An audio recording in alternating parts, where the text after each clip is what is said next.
Hey good people, I've been playing Marvel Rivals for dozens and dozens of hours at this point, and I got to max proficiency with Cloak and Dagger.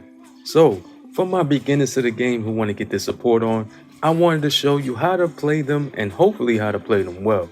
So, first things first, y'all. Let's go ahead and start out with the abilities for each one of them.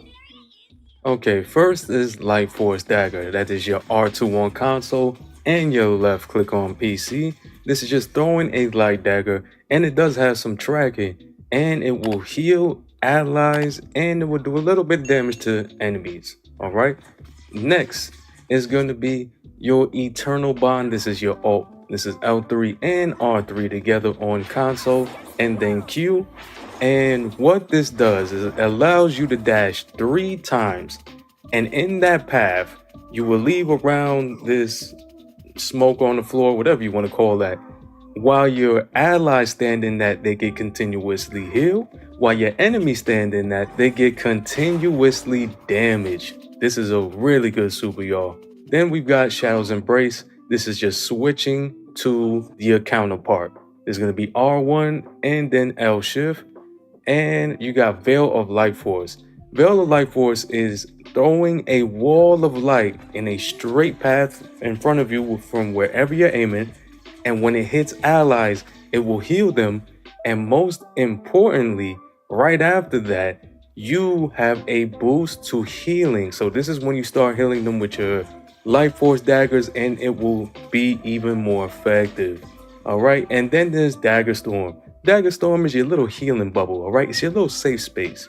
What you do is you can throw it at a point for healing to your allies continuously if they're in the bubble, or you can throw it for yourself as well at your feet or wherever you feel like you want to throw it. That's L2 and right click. And just so you know, there is a team up ability with Moon Knight that gives Moon Knight an extra ability where Moon Knight goes in the dark realm in a different type of bubble and they become invisible. And now let's go to our boy Cloak. So Cloak has a dark force cloak ability, and this is like a slightly not as great version of Scarlet, which is primary, just literally a string of damage from you to an enemy who's close enough and you hold it and you do continuous damage. It's still really good though, I'm not gonna lie. All right, then you already know about your ult, it does not change. Then Light's Embrace is just switching back. That's going to be your R1 and your L shift.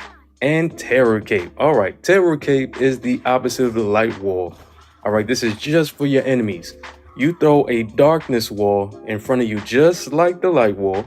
But the really cool thing about this is enemies that it hits, it will do a little chunk of damage to. It will blind and narrow their sight. This is very nice. And on top of that, most importantly, while they're purple, they are debuffed, meaning they can take more damage from all sources. That is beautiful. Then you have Dark Teleportation, all right? This is going to be like a Batman, cloak around yourself kind of animation. And within your range, for you and any allies you hit, it will make them invisible for a very short amount of time, all right? But this means they're not targetable and they're not damageable. Okay, so this is actually really helpful for making you invisible and them. And then keep in mind, while you're in this state, as you can see on screen, you can ascend or descend. So you can just float up in the air if you need to.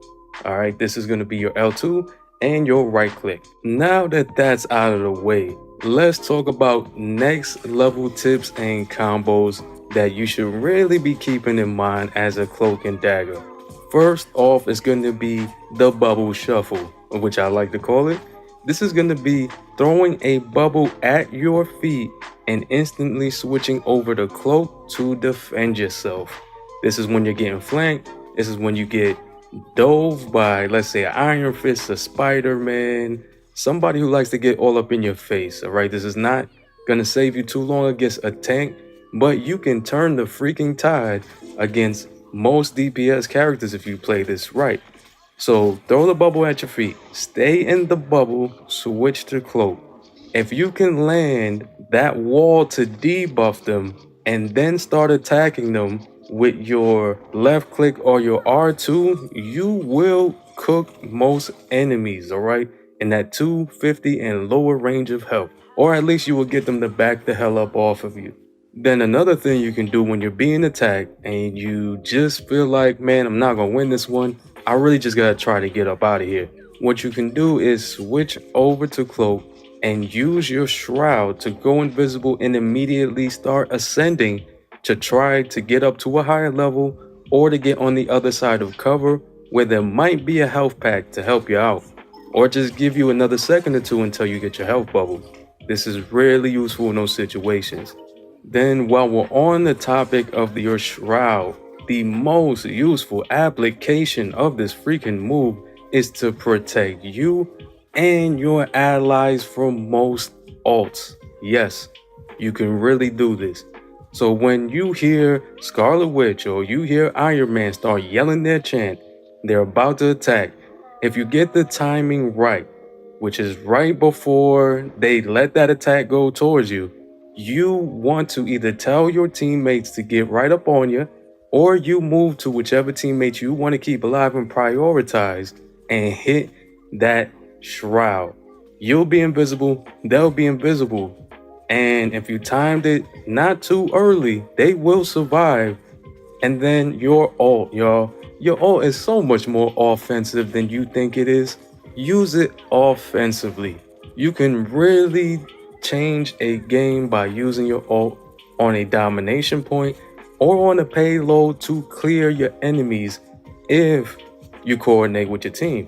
You want to tell your team you have the ult, and you want to make sure your DPSs and your tanks are there before you use it. Try not to use it just for yourself unless you're trying to clutch, like on a point, like I was just talking about. You need a couple extra seconds. That's a good way to do it as well. But use this ult when all of your team is there. Tell them you're about to ult and you should push. What you want to do is use your 3 dashes to try to cover all around the payload or as much of the domination point as possible, because it's going to be really hard to get killed on that point. So after you do that, stay on the area of your ult, switch to cloak, and this is when you start throwing your wall and start attacking, and you can help your team clear, because this is going to continuously damage those enemies, and it's just a really good offensive ult. Start using it more like that and you'll see. Now to my Cloak and Dagger mains out there, what other tips do y'all have that I might have missed or that you are, holding for your secret battles? Let us know down in the comments. And please y'all, if y'all like these Marvel Rival videos, please drop a like, go into the comments, let's talk about it, and share it out and subscribe or follow. I would really appreciate that support, and I'll keep these going. Thanks y'all, and I'm out.